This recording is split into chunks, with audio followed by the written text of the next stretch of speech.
Hey folks, as part of our study tour to Copenhagen back in September, the team was also taken to Malmo, Sweden, which is right across the strait from Copenhagen. We were able to jump on a train and in 42 minutes be in downtown Malmo. Pretty impressive. You cross an international border in international waters in that amount of time. They definitely have their public transit system pretty well organized there. And we went there to see a lot of the urban renewal that's going on, and also a bit of a different context. So yeah, like Copenhagen, there's lots of cycling. Uh, you'll see some of the same scenes in terms of cycling storage and cycling usage. I like this one in particular. Didn't quite get the picture in time as these guys blew it by us, but looks like some sort of a daycare service that's shuttling, 5 or 6 tots in front of this modified bike. It was kind of fun to see. Pretty efficient too. Usually we would have to pack up a minivan to get that many kids, but you would see some of the same scenes, not to the same volume as you see in Copenhagen, but lots of cycling usage to get around. And oh, that guy almost got run over.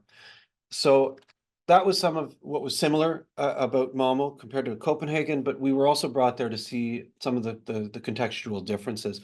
Here's the Team Canada from the 4 cities, and we had just popped up from the train station, and right away you see differences in just the tone of the architecture. Yeah, it's still some of that Northern European Scandinavian style architecture, but Malmo is actually an industrial or a post-industrial city, which for me in particular, coming from Oshawa, was really intriguing to see. And the the context of not just the architecture, but also the economy there bears a lot of similarity to a city like Oshawa, where we've seen some transition um, from that context on an economic level. But again, you would see a lot of that similar Scandinavian architecture, that old Europe sort of look, as you see in this scene here. But a little bit, I'll call it a little bit calmer than Copenhagen. Copenhagen really is such a high standard to aspire to. Malmo, Sweden, helped us just to see a little bit of a contrast. And it was also an opportunity to study some old to new. And this is a great example because at first glance, this looks like one of those old European city scenes. But actually, when you look closer, a lot of these images or these buildings in this image, these are actually, a lot of newer buildings, ones that have just been built in the last couple of decades, where you see them mixed in with some of the older and some buildings that just have an older architectural style, but maybe are not necessarily older. And it really shows what's possible using, again, that compact, more dense urban form that makes it appealing to people who are on foot, who are on bike, and as a draw year round, really. The other thing that was interesting that for the Canadians that we observed was that one place where we are maybe a little bit further ahead on the curve is on accessibility in our cities. And when you have these older cities, I noticed this individual, these two fellows who were out, and one individual who's in a motorized scooter, and they were in the city center. And you'll notice this sort of, it's not quite a cobblestone, but it's these stone brick type of pieces that's very common in these cities, which isn't really an optimal surface for accessibility. He's still able to get around, but not an optimal surface for movement. And you'll notice in some of those older areas where they have that surface, they've started to replace, as maybe some of the life cycle maintenance comes up, put some of these smoother pavers along some of the stretches so that it creates some options in terms of travel.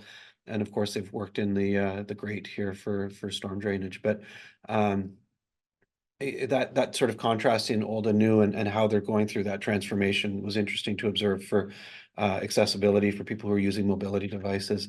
And then you come into some of these more recently developed areas. So here's a bridge that's traveling over a canal that was part of the economy for centuries, really, as part of their movement of goods through the city. But very, very new, very fresh looking, very open and inviting, but a little bit of a more modern design and modern surfacing.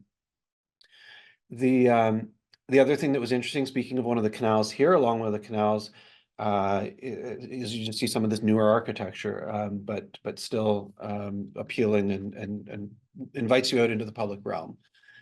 Also things like public washrooms, and this has an attendant, so it's kept clean, it's monitored, and it's a very small, it's a nominal fee to use the washroom there, but it helps to be both practical and beautify the public realm. This was a really interesting one. So I showed this to a couple of people since I've been back in Oshawa in Canada, and I have them take a look at it and say, what do you think it is? Well, you have to look closer and realize that it's actually a parking garage. And most of our parking garages tend to be quite visually unappealing, whereas this one is not. It's quite remarkable, and most people are very surprised when I point that out to them. But you still need a compact and a dense urban form in order to be able to afford to spend the amount of money that would have gone into a building like this. It's not cheap to build a building like this, but when you have that economic density, you have that economic efficiency, and you can afford to actually put the money into the public realm that is actually useful and beautiful. And they even have this green wall that's running up the side on this one side. So it's again, different way of doing things in a different urban context. Really loved this. I had to take a picture of this down a side alley. Some really, really remarkable public art, and you would see pieces of it as you travel through Malmo. Then they took us to this newer redevelopment, and this is a remarkable area that loosely translated is the portlands. The backbone of Malmo's economy for centuries was their ports. And their economy changed over the last 40, 50 years. And that became something that was, effectively wound down on the scale that it once was. And these areas here that we visited is actually a mixture of residential and commercial and education and so forth. It's a very, very mixed redevelopment of these portlands over several decades, really. And most of it is this sort of what we call a fairly gentle density. You're seeing in most cases 3, 4, 5 stories throughout these neighborhoods, with the one exception of this tower here. And um, really brilliant what they did here, because it's intended to be evocative of the back when there was the loading cranes that were used to load onto ships. This was designed in a way to be visually evocative of that, as a way to sort of help people who've lived in Malmo for many years with that transition, because you deal with that feeling of loss and change. But here's this really remarkable and iconic reminder as well too. So using architecture and design to create continuity in your story. Just one little example of many of the side streets and neighborhoods through this area where they have green spaces, and it still feels cozy and neighborhood scale with this remarkable redevelopment of that area. And one last shot of that area and of Malmo, so you can see that tower, but from the other side in the distance. There's a school in this area. This is sort of a public square for physical activity and various uses.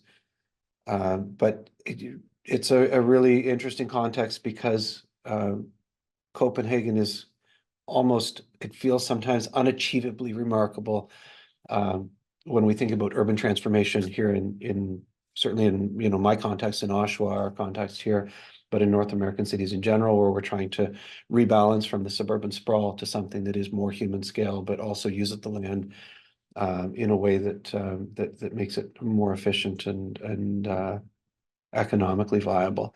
So Malmo was a really intriguing city, population-wise, a little bit smaller than Copenhagen, and really gave us something to think about as we think ahead in our own urban renewal projects. Thanks for watching, and bye for now.